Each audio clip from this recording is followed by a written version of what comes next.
All right. Hello, everybody, and welcome to another episode of The Compromise, aka Meet Me Halfway.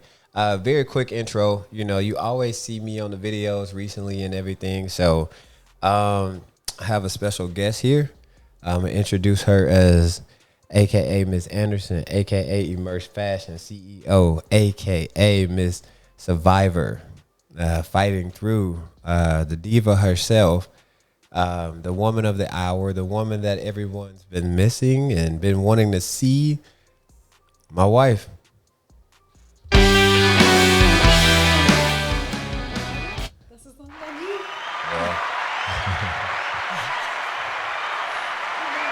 I really can't see the stain on my shirt. They're gonna be able to see it. All right. I wasn't ain't- expecting an introduction like that. You gonna flip the camera out so we can. Oh, Nah, you're fine. You're fine. Once you get your headphones on, we can get it rolling. Man. You're back. yes. Welcome back. For all who don't know, can you share a little bit about your journey and, what you actually been through from your mouth? Because everybody's been seeing me do these podcasts solo dolo. So they might want to, hear from you, see what you can be able to, share to them for words of encouragement and how you got through this. Well, that's going to be a whole podcast of itself, honestly. But I feel good. I've been healing very well. Can't complain. I just have to thank God, for getting me through it. Honestly, I mean, it was a very scary and new, different experience to kind of have a scare like that and have a surgery like that. But God was definitely with me and my family, my friends. This one right here was holding it down. So yeah, I have to thank my mom, my dad, my husband, my friends for holding it down and encouraging me and praying for me, because in extended family. I mean, I've had so many people reach out. That's why I don't like doing things like that, because I don't want to forget anybody or say things in the wrong order or anything. Like, sometimes people nitpick, but Yeah. I'm just very appreciative. No, for sure. And it's made the healing process As I way easier. as I get up and flip the camera to make sure we're still recording. Yes, please, because I need to make sure my hair looks looks right. Can you explain a little bit about the process that, what happened and, kind of, because, just for women out there that are, because it was a common thing in women, that's something that I didn't know as a man, but, it's a common thing, but you could be able to express it a little bit, or if you feel comfortable expressing just if you give us like a 1 to 2 minute summary of that while I go flip it. Well, like the diagnosis. Just everything that you from start to finish, of just like a 2 minute summary of just like, hey, this is what happened to me. This is what I had. This is why I wasn't on the podcast. This is what I'm healing from. Mm-hmm. Okay, so basically, about 2 years ago, Darcy had to rush me to the emergency room because I was having some pain in my lower abdomen. And that's when I found out that I had a cyst on my left ovary.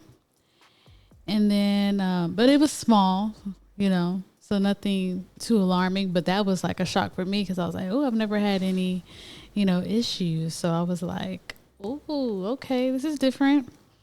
But it was small, something just to monitor. And then just through the year one, I was fine. It wasn't really growing or anything. And then that second year, around October, is when I was laying down trying to exercise. And then I see this like lump on my stomach. And I'm like, is that the cyst? Is that the mass? Like, is it growing? And at the time, we didn't know if they were like fibroids, cysts. Like, they interchange the word cyst, fibroid mass, and all that stuff. So whatever it was at the time, I didn't know. I was like, ooh, it's growing. So then I was like, let me find a doctor. But then it took me a while to find a doctor. And then the doctor that I found, she was just so popular. It took like a month before I could see her. So then I finally was able to get an appointment. And she was like, oh yeah, it looks like, just from the outside, it looks like, it's pretty full. It's, a big size. She was like, let's do a sonogram. But then I had to wait another month or two to do the sonogram. So by the time January came, she was like, it's bigger than the last time I saw you. And when they did the sonogram, they were like, I'm surprised to say, like, you're not bent over in pain right now. And I was like, I'm fine right now. I'm good. But she was like, well, I don't want to scare you, but we need to get this out of you. And then we're about to do some blood tests to make sure it's not cancer. And I was like, cancer? I was like, whoa, hold up. I'm not ready for that. I did not know the conversation was about to turn that way. So my mom happened to be with me. She was waiting in the waiting room. Darcy was at work. And I go to my mom. I'm like, Mom, they talking about they got to do blood tests to make sure it's not cancer. At that point, I'm freaking out. I called him because the doctor was like, go ahead and call your husband just so he's in the loop. So I called him. He was asking questions better than I did because I was like, what? But I did the blood test, and then it seemed like it took forever for them to even give me the blood test. And then I had to go back up there because I needed more blood. So I had to wait even longer to find out the results.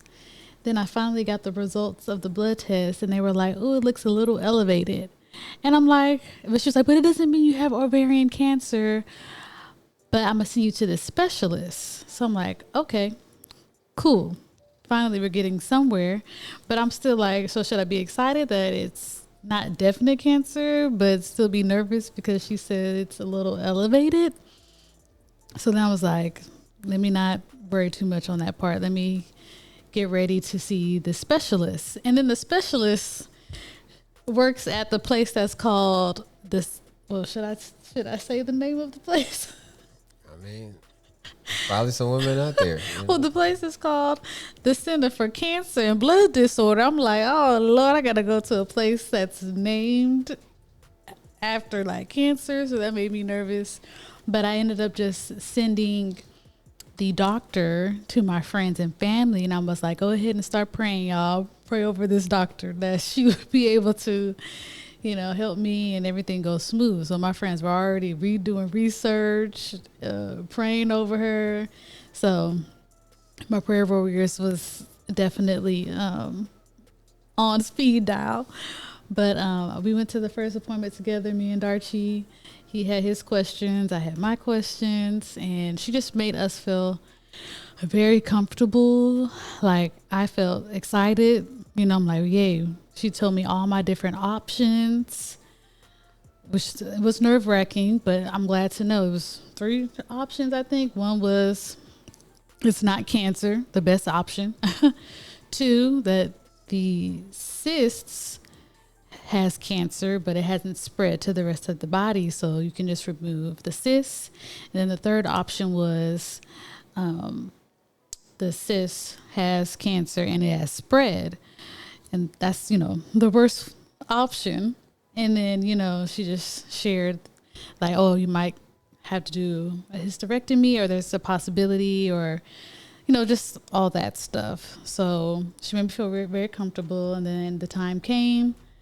Man, that's crazy. It was just 7 weeks ago? Yeah. 8 weeks ago? It feels like yesterday. But yeah. We went to the hospital and it was just nerve-wracking. Me and Darcy was just in the pre-op room just looking at each other. He was trying to keep me company.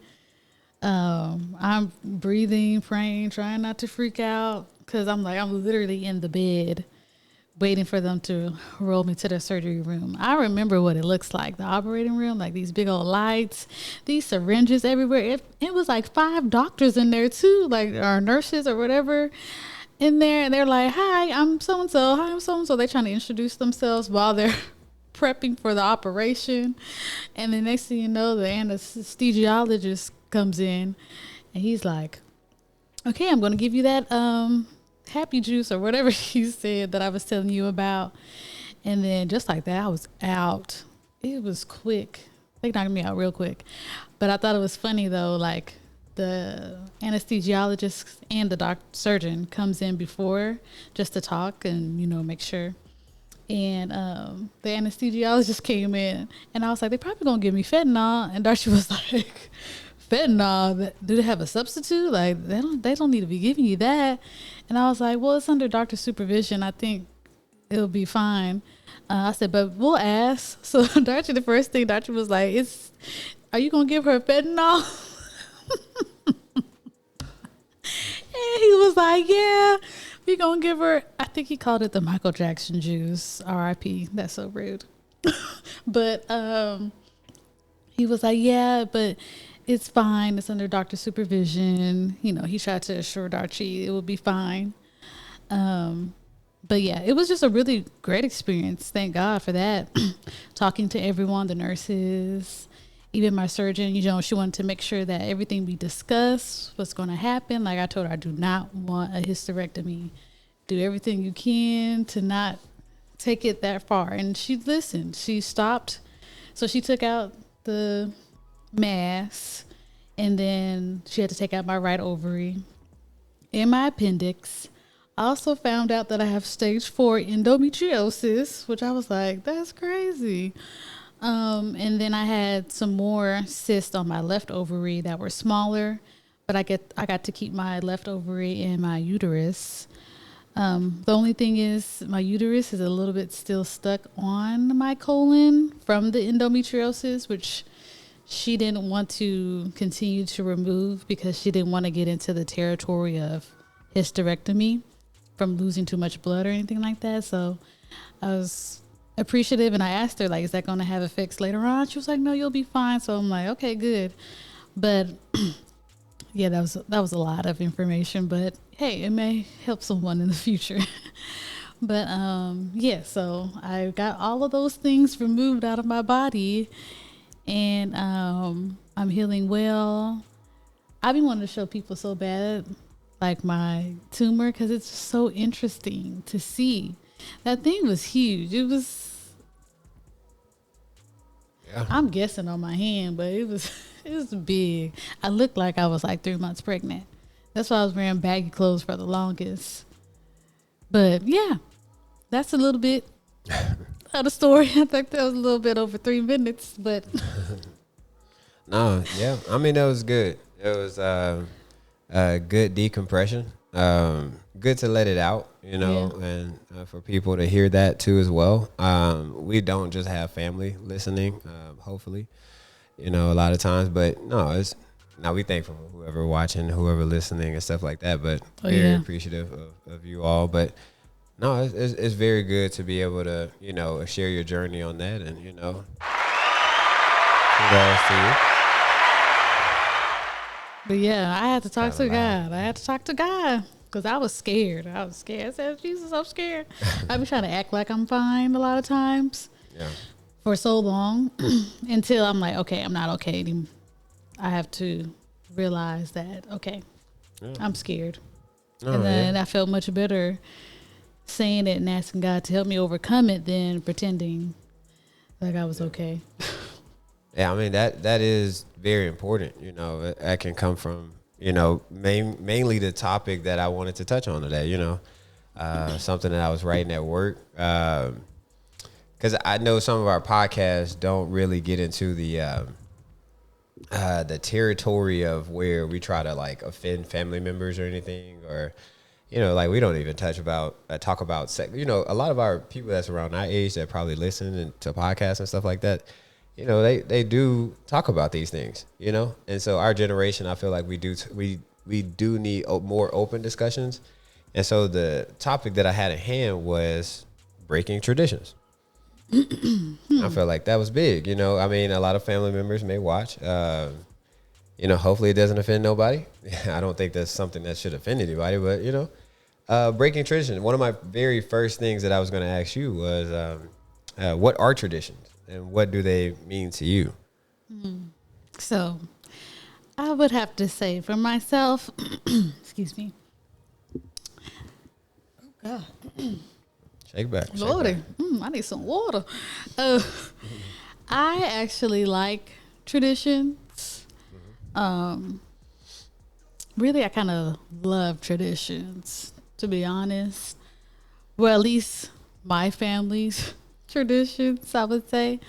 I really value them. It's something, well, traditions are anything that you decide to do like yearly, basically, to keep it simple. And I value them because it's something that I remember as a childhood that just brings me happiness and joy. It's something that helps keep a bond in a relationship with, you know, friends or family. It helps you to, you know, be intentional to me with, keeping that bond and showing love, depending on whatever the tradition is. I like that. I saw a TikTok recently. It was describing that traditions are peer pressure from people. Yeah, that's from dead dead. people. Yeah, I saw that.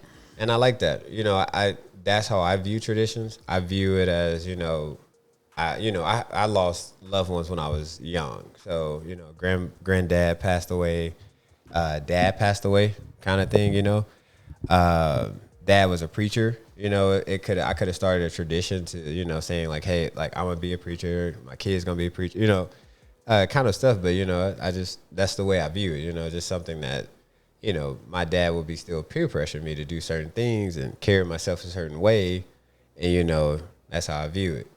But you know, just kind of the definition of what I think of it, you know, and I do appreciate your definition as well, because it will lead into my next one, because you spoke on family. And it also shows too how different upbringings, you can value or see or view, you know, traditions differently. Yeah, of course.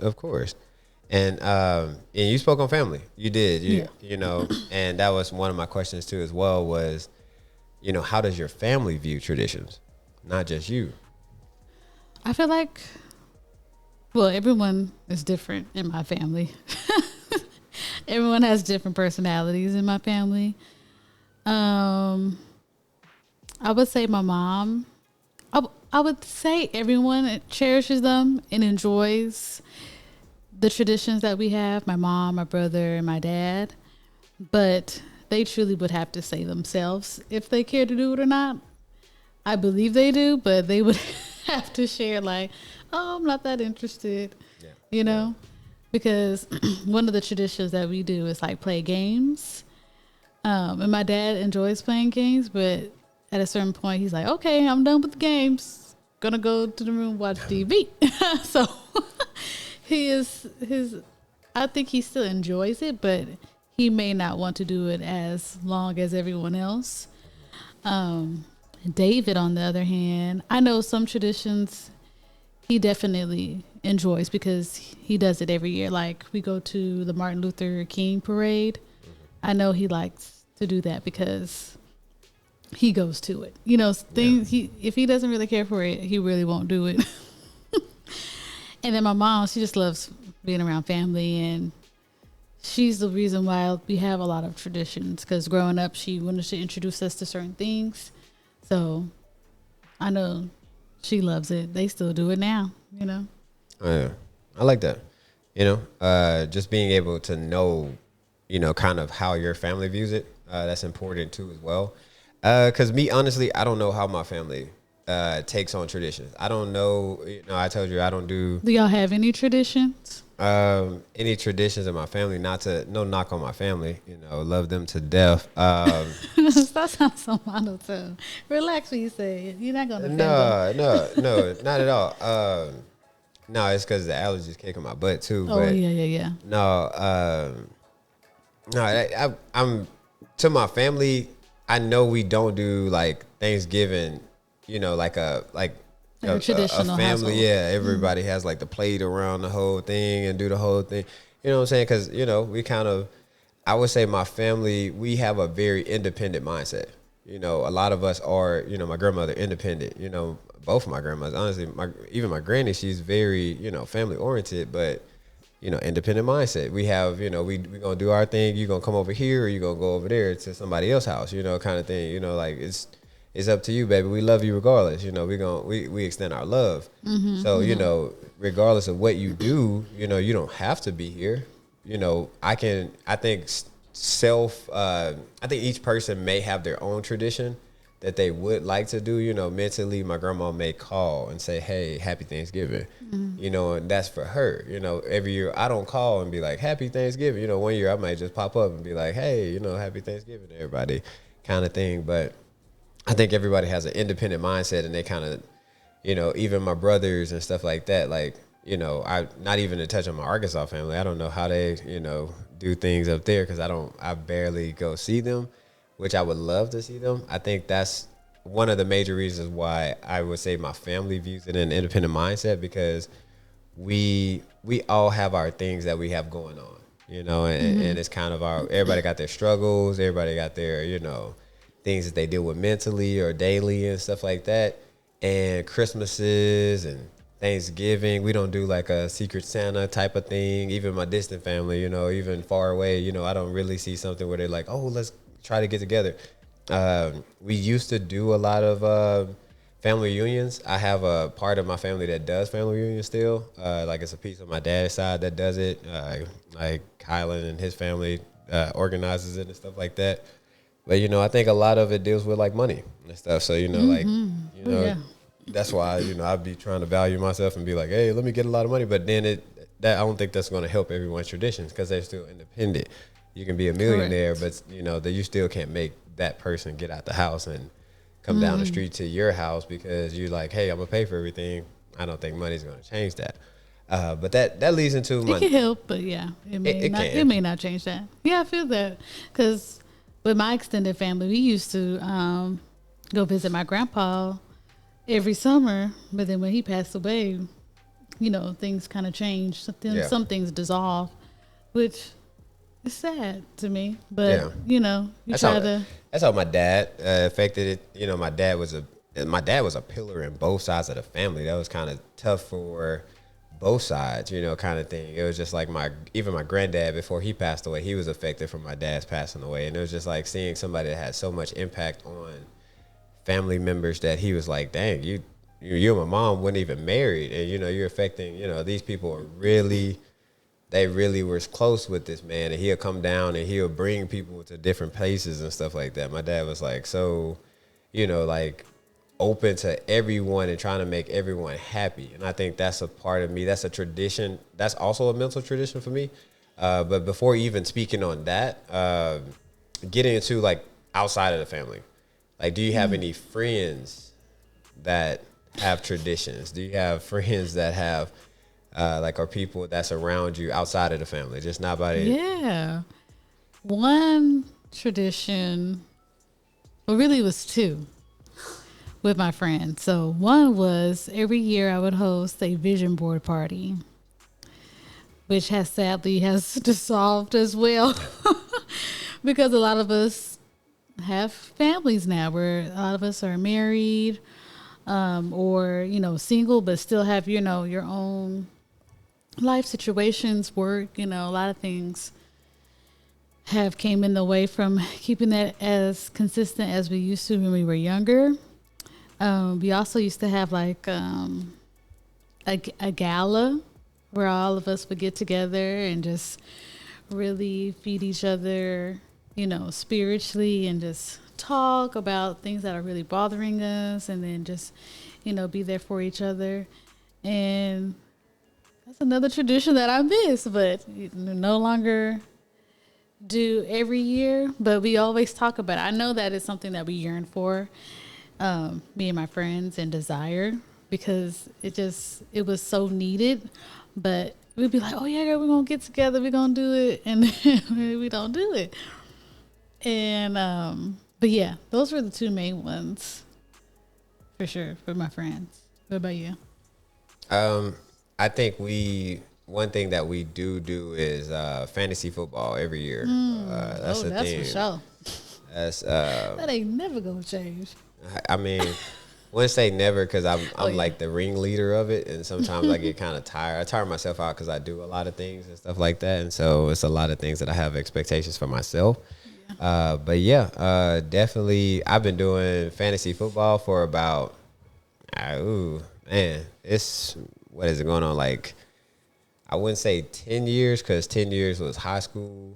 So 11 probably was high school. So maybe around like 8 or 9 years. Like I got in college and I just started just like, hey, y'all want to do this? Like I've heard about it. And then my closest friends, Thad and like Daryl and then Carrington was like, cool. It was like, how much? You know, I was like, how much what? You know, I was like, it's free. It was like, oh yeah, for sure. We're going to play. But then I started seeing nobody really care if, you know, it's free. And so I'm not gonna tell people our sports better indeed, but y'all know what it is. After that, no, it became a thing that, and then it also I even started seeing the value in like men and just keeping that camaraderie. Just not because it's a tradition with some men to not talk to each other for a very long time because they don't. Hey, I'm just gonna check in when something wrong. It's kind of like how we treat God sometimes. It's just like, hey, if something wrong, I'm gonna check in on you. Yeah. Hey, if I see that, I saw something on Facebook, hey, you and your wife having trouble. Hey, you and your kids, you ain't got custody of your kids. You okay? You okay? That fantasy football helped us check on each other because it's a season. A season is long. You know what I'm saying? And it's like I was even texting people outside of the season and telling them happy birthday. Everybody say happy birthday to this guy right here. And then You some of the even have guys, people supporting you. yeah, supporting the podcast and stuff like that. And I appreciate y'all. No, I really do. That's why I said that's what that's an importance of tradition. You know what I'm saying? Just me starting that and continuing it and having the help of them because I can't do it by myself. You need people that's going to join in and be supportive of it. And so with everybody that's there and that's supporting and that's riding along and that's ride or die. I got some people that's ride or die. I got like 2 or 3 of them. This is like, hey, Darcy, every year, it's summertime. I know they're going to text me, what's up with the fantasy football?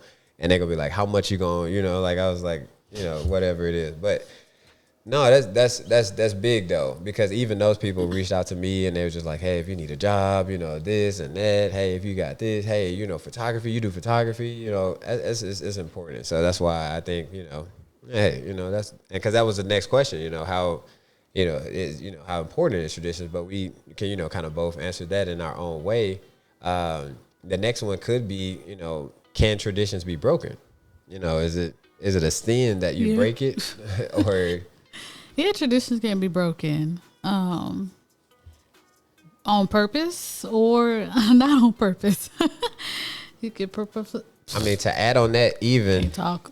cause and effect if it's broken family wise, and then cause and effect if it's broken friend wise. Like what's the effects of a tradition being broken? Like, is it all positive? Is it like, oh, we understand, or is it some people get hurt from it? Yeah, I mean, it depends on the person too. So for me, since I do like traditions, and I feel like the people around me enjoyed the traditions that we had too. And like I said, I feel like we are yearning for that. So I think it does have an effect. Because girls, women, we really enjoy that sisterhood. It's very much needed. I don't know how to explain it. I don't know how to explain it. It's just something that I was raised into. I always had a sisterhood through my church friends, through some very close friends that I've met through school. We've been through everything together, honestly. So it's like you've known someone from when you were a little, And then you've gone through all these stages together. You've gone through hard times together. Like you call somebody up and be like, Yeah. me and my husband are not seeing eye to eye right now. Like, I need your help. I need your encouragement. And I don't have friends that are like, oh, leave him, da da da da. I have friends who give like solid advice, like, okay, like, well, you know, what are you going to do to help the situation? Or, you know, maybe I shouldn't keep doing, you know, this because that's going to create a cycle. You know, they give like good sound advice, and then just having that in friends, it's just really a sisterhood. Do your friends ever tell you to break a tradition? Do they ever call you out on something that you've been doing and, hey, no, you don't need to, you know, do that, you know, any longer to be able to benefit you? Is that's a tradition or just in general? Oh yeah, I mean, let's just say general, you know, because I mean, it's very hard to think about someone saying that, hey, look, you know, it's kind of like, I mean, because I know your family member said it, you know, break a cycle. Breaking a cycle is saying that, hey, don't do something that I may have done. My mom definitely said break the cycle of being. That's why I was saying, do friends say like, hey, you have this cycle that, you know, something that they know commonly that, hey, look, you're this person. Like my friends know one thing about me is that I'm going to talk. Like they know Darchie finna talk. And my friends have encouraged me to say, hey, look, like, bro, you got to listen. Bro, you can't. Bro, you got to read the room. Well, my mom encourages me not to be petty. She says break the cycle. It's when our hormones sometimes get real snappy. Me and my mom know that we're both Leos. We can get real, you know, feisty sometimes. And then like even my friend Petra, she'd be like, Indy, be nice. Like if I'm complaining about Darchie or something, I'd be like, we're not seeing eye to eye. And she was like, Indy, be nice. I ain't even told you what happened yet. You were here telling me be nice. And do you always say it in a nice way like that? Like we're not seeing eye to eye?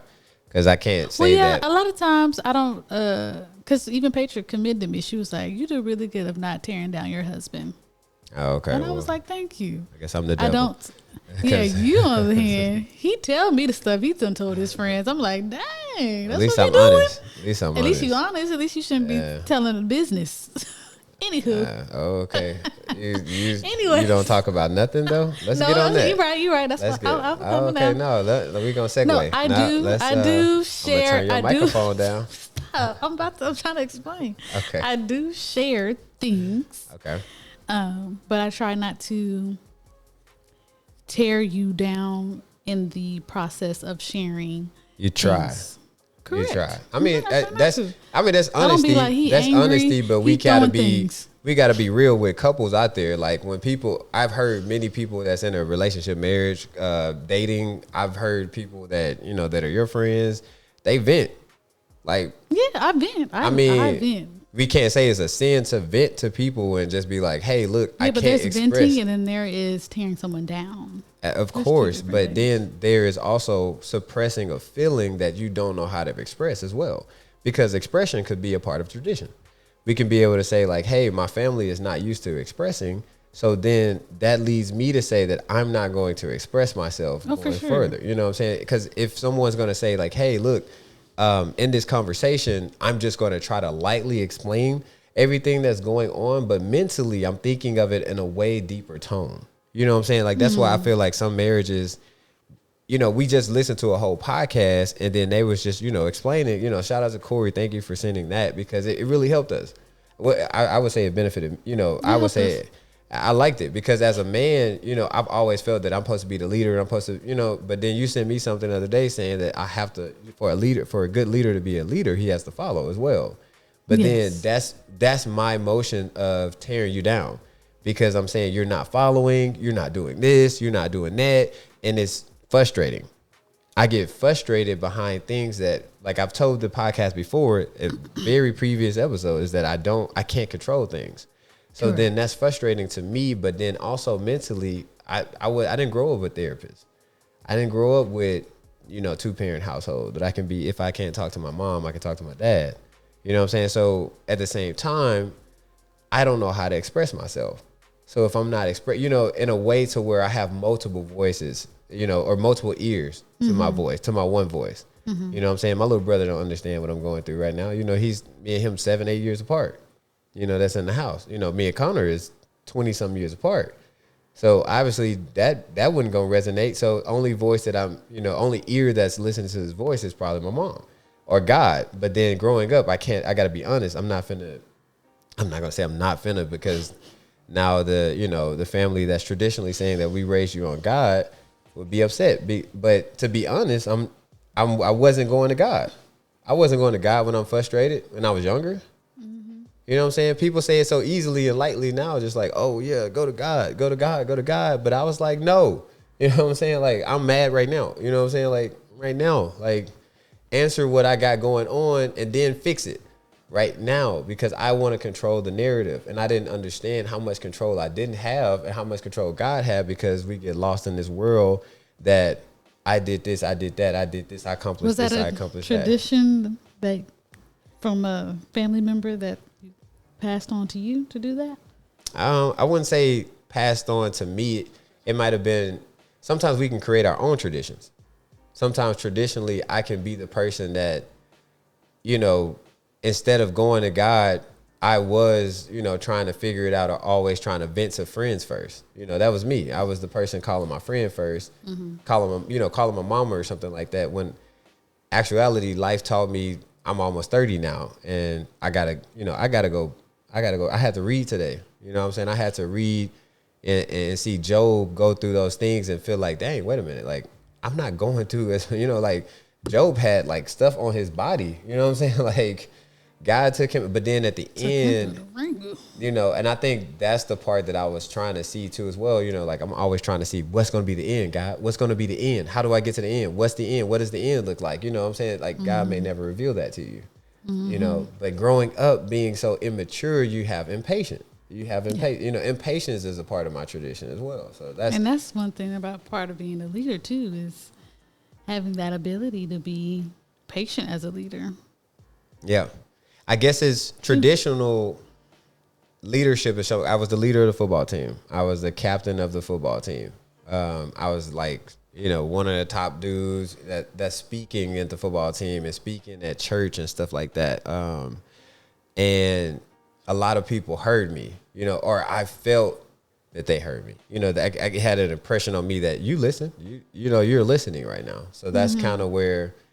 That's what, it's a big segue into that conversation that you were saying, but it's important to me to know that people are out there, and I'm not the only one that's like, I was raging and, not trying to, I wasn't viewing it as tearing you down. I was more so viewing it as like, I got to get this out of me, because I don't know what else to, but I didn't know I had to go to God. I didn't know. When I first got married with you, it didn't resonate in my heart. People can tell you all the time, but I feel like that's why I told you lately that you can't bring God to the party. You know what I'm saying? You can't bring God to the party for me to see, because if you just imagine that, hopefully everyone understands this analogy that I'm going to say, is that I told her not to bring God to the party, because what happens when you bring a person to the party is that I may not notice that person that's in the party. You know what I'm saying? You bringing this person, like, look, enjoy this person. It's great. It's amazing. Look how fun they are. But I may not notice how impactful they are in your life. Some people who, when they bring other friends together and they're like, no new friends. Yeah. Tradition. You know what I'm saying? Like, that's why I just say. It's really Sophie. Sophie does that. Oh, God. Shout out to Sophie. Sophie, you wrong. Nah, just kidding. Nah, we love you though. But we got to call you out on it. But no, for real though, I had to get my little, rant in there, or just long talking, but that was kind of. Yeah, bring it back. No, that was kind of touching to me though. That was kind of like. Because that was touching a lot of notes. Yeah, because I just don't want people. We here for not marriage advice. We here for transparency. Oh yeah, definitely not advice. Transparency. Yeah. I don't want to be the person, because I'm, I used to try to control. Y'all need to talk to each other. Y'all need to do this. It's a man out here that don't know how to talk to his wife. You know what I'm saying? And he don't know. And I can't tell him anything other than to go to God and receive God when you're ready. You know what I'm saying? I can't tell him when to receive God, how to receive God, because he may have so much stuff mentally that going on. I had to go to therapy. Yeah. I had to go to therapy first and talk to a whole stranger before I started talking to God. That's crazy. You know what I'm saying? I had to do that, but other people don't. May not have to have that order of May experience. not have to have that because traditionally you were raised with a mother and father. Traditionally you were brought up in the church and both your mother and father talked about God. Traditionally, that's what happened. My mother, no knock on her at all, but traditionally, I grew up with a mother. And, you know, I grew up, my father's distant. He's not distant in my life, but he was not there to be able to reiterate God in my life, to reassure me God in my life. You know, God's in your life. You know, hey, he's here. You know what I'm saying? Like, to be able to teach me how to be able to receive God from me. Because there's people out here that need to receive God for them. Because that's why I say that, and I'm still on that same topic because I'm saying like, dang, you know, some things that you tell me that I'm negative on, you know, like, oh, I don't tear you down. You know, that was going to be a whole little thing of, you know, I don't tear you down, but make me feel bad because I'm like, I'm not trying to. I just don't know how to, if I'm upset over the qualities or traits that I'm not, and I had to realize too, I just told you. And I'll confess. I share things with my friends for sure. The experiences to vent, to get out. But if I'm gonna tell you that, it's gonna be to my mama, because Yeah, my mama and first of all, my mama is very good at not going along with it and still giving me, you know, eyesight on like where you coming from and stuff. She doesn't go along with it and tearing you down. She'll just be like, oh, I'm gonna pray for him, or you know stuff like that. She still is nice about it. You know, she's not gonna tell me to divorce you or anything like that. oh, yeah. I mean, people are human though. I mean, we just heard a whole podcast about dudes saying just get a divorce there. You know what I'm saying? Yeah. Well, no, I mean, that wasn't the true topic because I don't want to disrespect Corey. Because Corey did send us that, Yes. and we heard a lot. Now, It's a podcast called Get a Divorce. Who is it by? no, it's not Get a Divorce. It's not called It Get a is Get a Divorce. That is No, the name of that was the the podcast. title. That was the title of it. Yeah. Yeah, and I said, who is it by? I had to go back and look and see. It's Eric. It's okay. You show it later. It's The Secret to Success. Eric Thomas. I couldn't think of his last name. It's Eric Thomas. He's a motivational speaker, and he's, you know, he passionate. He passionate. But no, that's not the main thing. But that's some of the things that we took off of, because that's mentally where I was, you know, 3 years ago with us. You know, I was like, I got to get one. You know what I'm saying? Like I can't. The word he just said. Yes, Yeah, I was yes. because I didn't understand. First off, I didn't understand. I couldn't control things, and then secondly, all of my venting. Some of my friends weren't married. You know what I'm saying? You got to think about some of my friends. I ain't. You know what I'm saying? My one friend that was married, he was going through some things himself. You know, through himself and trying to handle and figure it out himself. But we both was probably on the same journey. We didn't even know it. You know, and then now we coming back together and, you know, and talking about all my friends, you know, talking about God so much. We talking about him like it's water. You know, the older you get, it's just like, you know, the more The older you get, you more than you need him, because woo. Yeah. Yeah. And then that's what I even seen another podcast, and he was talking about, like, he was just like, you know how much you need God? Do you know you need water? Like, he said, you know how much water you need? He said, people say that, you know, they drink water. You would drink a Sprite, you would drink tea and all of that stuff, but you know how much you need God. You got waters and all of that stuff that you're drinking, but you need water. Water is the most important thing. You know what I'm saying? Water is the healthiest thing, and that benefits your body the most out of Your all body those. is made up of what, 80% water or whatever. Yeah, shoot, the earth is. You I mean, need. it's Yeah. so important, but he was just showing me how much you need God. And even your pastor, I talk about it all the time, but then it doesn't resonate because it doesn't resonate in what form it feels like to me. When I'm venting and raging and stuff like that, I need to pour that out. That venting needs to be to God. I need to be saying, hey, God, like right now, can you show me a different way on what I'm seeing?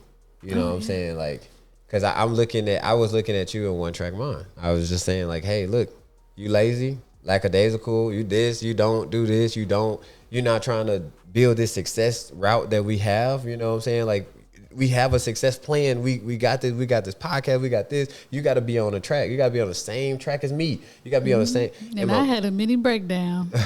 Well, you didn't know. But yeah, even last night I had a mini breakdown because I'm just like, it's a lot. It's a lot to work your 9 to 5. It's a lot to try to have a successful purse business, have a podcast, do photography, and be married, and clean up the house, Yeah. and pay these doctor notes, bills. Hey. I had a moment where I was just like, can I just quit all of it and just go have a vacation for a week?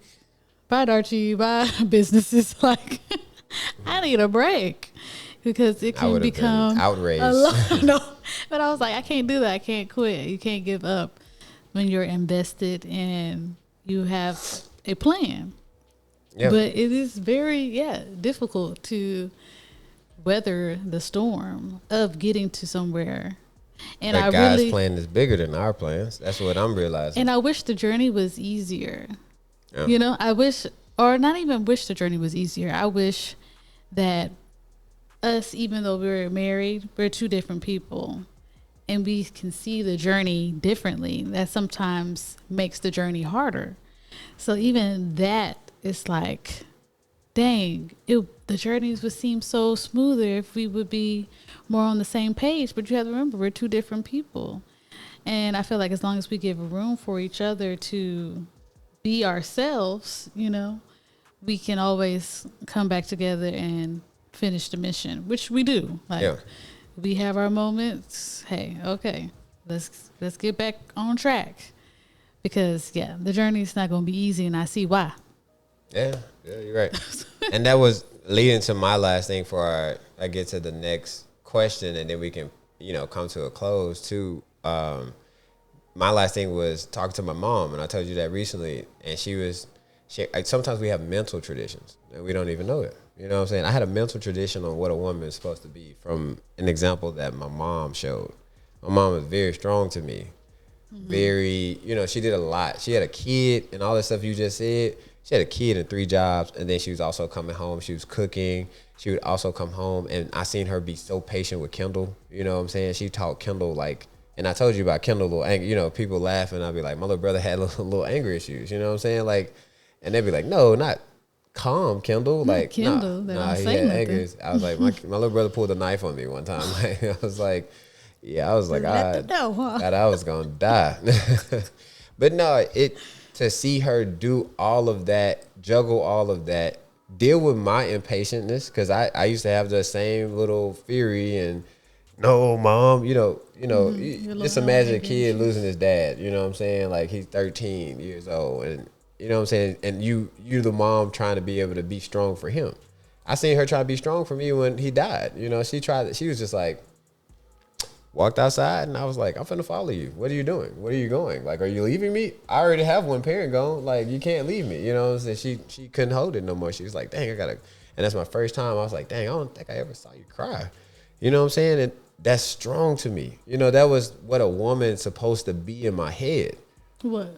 Yeah, that how strict. Like, you don't cry. You be strong. You fight through it. You raise your kids. You have all these jobs and you all this stuff. But at the same time, I understood that I can be strong with her. You know what I'm saying? Like, I was trying to help her where she could, you know what I'm saying? Because at the one point in my life, I got a little older and was like, dang, I'm not listening to this lady. Let me go cut the grass. Mama, do you need the trash taken out? Mama, do you need, like, what do you need? Sometimes I used to just give to my mom because I was just like, hey, I know what you did. Me and Kendall have grass allergies. Funny, that's a fun fact. I live with Crystal, my cousin Crystal Edue. And she seen me catch a cold one time because I was cutting the grass. And she was just like, never again. I'm going to cut the grass every time. I'm going to cut the grass. But that's another woman that's in my life that shows me like, dang, when you can't do it because you're withering, and sometimes men try to be so strong and do everything and handle everything and be the head of household. She showed me like, hey, like, I got you. You know what I'm saying? I'll pick up the slack from you. And so I was like, that's what a woman should do. You know, when I got slack, and that's why a lot of females before, I just didn't see somebody pick up the slack. That's why I told you a very pivotal point in my life with you was you picked up the slack. You know, when that time you picked up the slack, I was like, I met my wife. I met her. My mama only picked up the slack. My grandma only picked up the slack. My cousins only picked up the slack. My aunties only, my granny, all the women I know, they pick up a slack. You know, when I wasn't praying, my granny was like, I prayed already for you 3 times. I was like, oh, that's what Muslims do. You know what I'm saying? Like, you know what I'm saying? Shout out to them, because we love them as well. But no, but that's the visual I had. So you can see mentally, I had a tradition that I had to break because now I'm carrying all of that to you, and everything that you don't do that they can do effortlessly. You know what I'm saying? I'm saying that you have a problem. You have it's an like issue. the I don't know what to call it. A lot of women, black women, were talking about being called the strong black woman because they went through so much to have to be the strong black woman. Yeah. Yeah, I can't. I am a strong black woman, but there's some stronger people that have gone through some things. I've had a really good life. I ain't gonna lie. I've had a really good life. So yes, I can pick up the slack, but yeah, I'm not. I guess let's say running to pick up every slack that I've seen. Sometimes you're gonna have to figure it out together. Yeah, but then when we said can traditions be broken, that's one you would want me to break. You know what I'm saying? Sometimes you require me to break a tradition. Yeah. I have a mental tradition that I'm like, women should be like this. Then the crazy part is I go see your mama and I'm like, oh, she's another one. Yeah, and that's another woman who, and if you think about all the people that you're naming, they're black women who have had very traumatic experiences. Yeah. And had survival mode. Unfortunately had to, put in those circumstances where they had to survive. And but that's you see amazing. me though. You see, I'm looking at your mama. I'm looking at mama. I'm like, idiot. I didn't have to do that. I still do understand what you're saying. I think it's still important for me to help you pick up the slack in some areas. But yeah, that's nice, and I appreciate you not trying to force. No. I will commend you instead of tearing you down as well. You did show me again when you went through this whole process. That's why I allowed, hey, you go 2 minutes, that's fine, because you going through that whole thing showed me how strong you were. You know what I'm saying?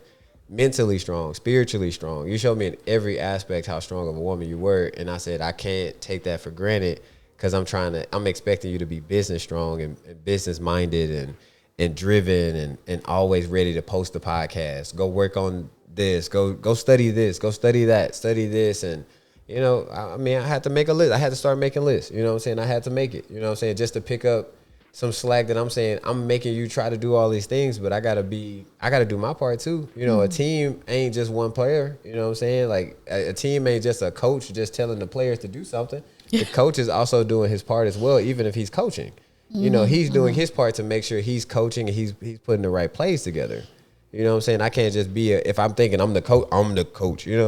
I can't just think that without putting you in the right position to make the best plays. Yeah. You know what I'm saying? Putting you in the right position to succeed.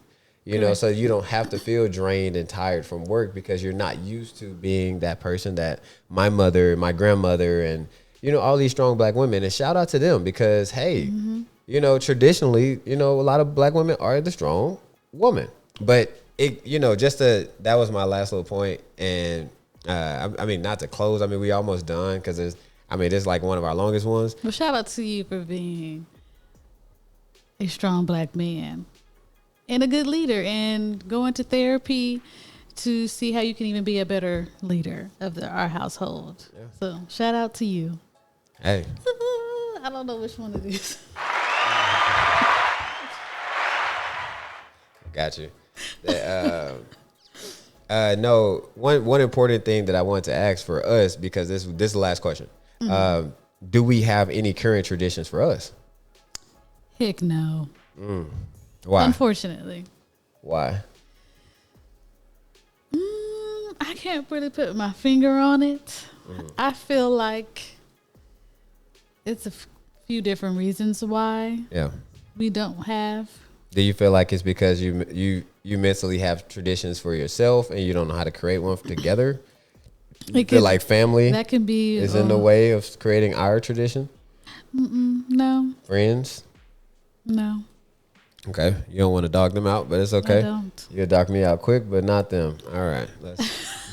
Well, I'm not even doing the traditions with them. So right now, so what would be the excuse? I mean, you said So the Martin Luther that's why I King said no. parades and stuff like that. I'm saying Yeah. even, but I'm mentally. saying I haven't been doing those. So to me, I think. Well, think about this. What about when you say that you talk to your mom and you hash that out? Sometimes you hear me verbally hash things out to you that you don't feel like you're being loved and cared for, because I'm venting. I'm trying to vent to you, but I'm also trying to do my best of expression to let you know where I'm at mentally, because I'm trying. You know. Do you feel like that's a tradition that you have, you know, that you're going to talk to your mom first because you're comfortable with her and you know that the feedback may be a little bit Are you better? seeing that? That's more. Some of these are habits, but traditions, habits. Okay. Yeah, I got to look up the definition. I think that one, going to my mom first, before you, I think that one I have broken a lot. I will say in the beginning of our marriage, like that first year and a half, I definitely was going to my mom first. But now, yeah, I'm like, I go to you. Sometimes I don't even want to tell my mom because I don't want to burden her. Yeah. So I feel like that's something that I've kind of broken, but I don't want to say completely, but for the most part, I feel like that's something that I don't continue to do. If we're speaking on like traditions between us, shoot, we good for a good movie. And that's it. We love going to the movies. I was trying to find it. I hate when definitions do this, but they existing in as part of a tradition long established. I hate when the definition put the word back in the definition, because I'd be like, that's confusing. What's the synonym? Yeah, I don't know. I've tried to do traditions that I've done with other people with Darchie, and he wasn't feeling them. So I wasn't creative in trying to think of something different on our own. So I would say that would be my part. Like, I try to think of a tradition that I do with my friends and family and try to make it up something for us. And he's kind of like, and I'm like, really? The disrespect? No, but I understand he's not like everybody else. But then I'm like, okay, well, I can't think of nothing then. What's the word? Lazy to think of something I think new for us to do. That's I think why that's I say it's something like our goal. That could be a goal. We can challenge ourselves on this podcast, and we can, make sure next time we can come back and tell the people, hey, this is a tradition that we have now. But as well, that's why I say I feel like mental traditions can hold you back. If you have a mental way of what a woman looks like and sounds like and acts like, then now I can't see anything outside of or anything less than what that's supposed to look like, especially if it's in your family too. I'm like, okay, I got multiple examples. I got a definition right here of what a woman is, everybody's meeting it, but you kind of thing. But, that's why I say that held me back, because I don't get to see the full you and don't get to enjoy you and your growth and your journey, because you did what you did year one versus now is astonishing. You know what I'm saying? I can be able to commend you on your growth and your journey on just even getting out there and trying. You know what I'm saying? Growing as a wife. That's what I had to tell him. I was like, been a girlfriend before, Yeah. That's true. I had to tell Darcy, the other day, and I was like, I'm really proud of you. Like, year one of marriage versus now? You a whole new person. Like, the arguments we used to have were like so heated. They were so bad. Yeah. And now, like, we see it's getting heated. We're like, okay, conversation's over, or get a little breather and come back and talk about it again. What I was trying to say is, So that was way better than what we used to do.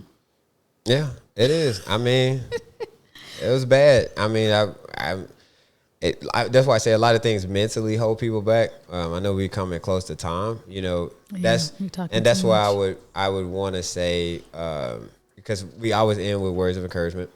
Words of encouragement for somebody out there, for me, you know, and just for me to keep it short and sweet, because I think I did the most talking. I don't know if I did, but not this time. The importance of, you know, things that mentally hold you back. You know, think about it. You know, think about the things that you may traditionally view as somebody. You know, I didn't even realize that until maybe recently. You know, I viewed, my mom had to get on the phone and was like, I did, you know, just even explaining herself, you know, learning the history of my mom and my grandma. I was like, dang, you know, like, what? Like, you did what? Like, how? You know what I'm saying? Like, I can't even do that. You know, and I'm thinking I can do a lot. You know, I'm like, I could do a lot. I could work.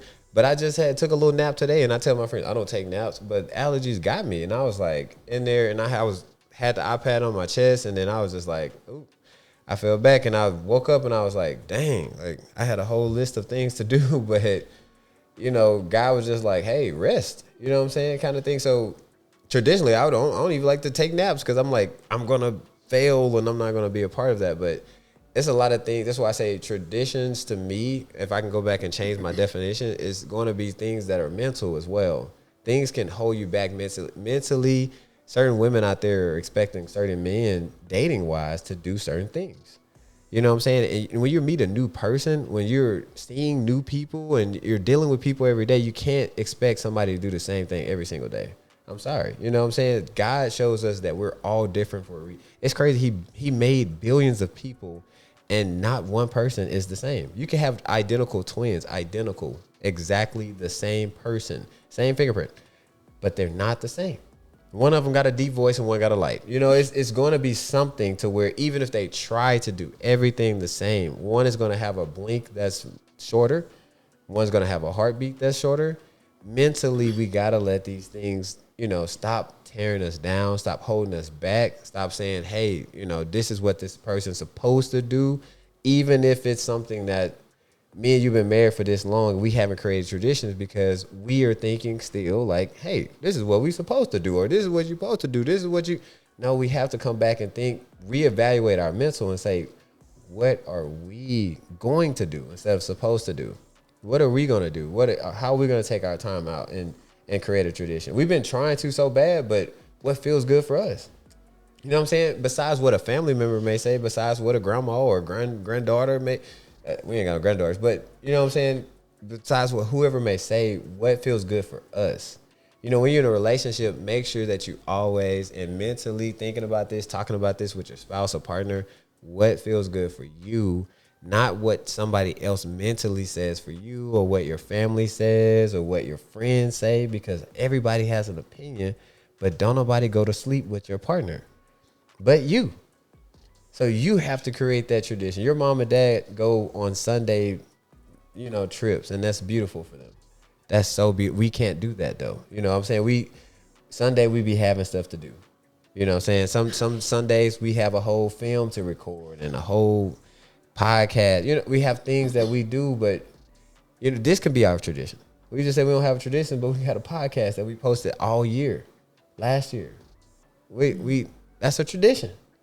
We make sure we make it. If business is our tradition, then we need to make sure that while we're doing it, we show honor to God. That's first, because we can't do this without God, because we couldn't control you having to get a surgery, and we couldn't do the podcast for a long time. But here we are. We back. You know, we just introduced you. You shared your story. Mentally, we can't let these things hold us back. And a mental tradition is the worst kind of tradition, because then you can't even think about your partner. What they call it? But generational curse? Generational curses, yeah. But it's on you, though. You know, just I did my talking. I mean, we've talked on so many points. But, yeah, no, I just encourage, you know, if it's something that is important to you, you know, go for it. Make it happen. You can find excuses, but if you truly care, you'll make time for it. So that's something, a note to myself. I will try to make sure that I do some of the traditions that I care about and make new ones with people that I care about. So yes, so I encourage you to do things that are important to you. And then, like when it comes to relationships, leave room for, growth for yourself and for your partner, and, love each other through that growth, because it's like growing pains. It's not going to be easy. It's not going to be a cakewalk. So, love each other through that journey. Man, that's a topic for another day. It's not going to be easy. We're going to do that for real. It's not going to be easy. No, but real deal. Before we get on another tangent, topic is breaking traditions. Share with it. We want people to start commenting as well. If you can. My beautiful mother-in-law commented. She shared a beautiful message to me from the last podcast, and thank you so much for doing that. You're so beautiful. You're so loved. Traditionally, that's who I thought women should be. So that's an honor. Him and my mom you. were like best friends. Yeah, and I had a mental breakdown, and I didn't speak to her for a while, and I didn't speak to your family for a while. That's the honesty for me. Y'all can add me back to the group message. I left the group message. Have a mental breakdown and left. Yeah, I tried to leave a lot of group messages. Tried to leave my friends, and then my friends was just like, "Nah, we need you, buddy. You're our tradition." And so, thank you to my friends for keeping me challenged, keeping me on my toes, keeping me thinking different. Just to be able to. They always want me to love Miss Indy, so. Indy is back, guys. She'll be doing these podcasts in the future. She's gonna keep me accountable when she can. She don't have to. It's not a requirement. I'm not gonna make her do it. In the future, we're gonna do our best to hold each other accountable. Do our best. That's the best we can do. Do our best and take it one day at a time. Because if we think so far in the future, we may not be there. You know what I'm saying? You may be long and gone. Far. You may, yeah. Hey, you may not. That may not be your destination. Hey, God may say, "Hey, you got a strong exit in September." Oh, okay. Hey, ain't nobody knows. True. But you gotta know. But yeah, but you gotta know how good God is as well for allowing you to be able to think about today. Oh yeah, I'm grateful. Like I said, I've had hard things happen in my life, I will say, but I've had a good life, and I have to thank God for what He has what He has allowed me to experience and we to have overcome today. And exactly. So that's a blessing. So no, we gonna pray. Well, we pray for everybody because we have a long podcast here. So we don't want to keep everybody too much longer. We're gonna mentally and spiritually pray for you guys. Yeah. Next podcast, we're gonna hold each other accountable to probably pray for y'all for sure because we keep saying God first, but we want y'all to be able to know that. But we're gonna close this out like we always do, guys, and this is The Compromise, aka Meet Me Halfway. All right, thank you, and we love Shout you all. Shout out to the friends and the fam. Love y'all, extended family. My work crew. You know what's up. Hey. All right. My church family. We love y'all. Peace.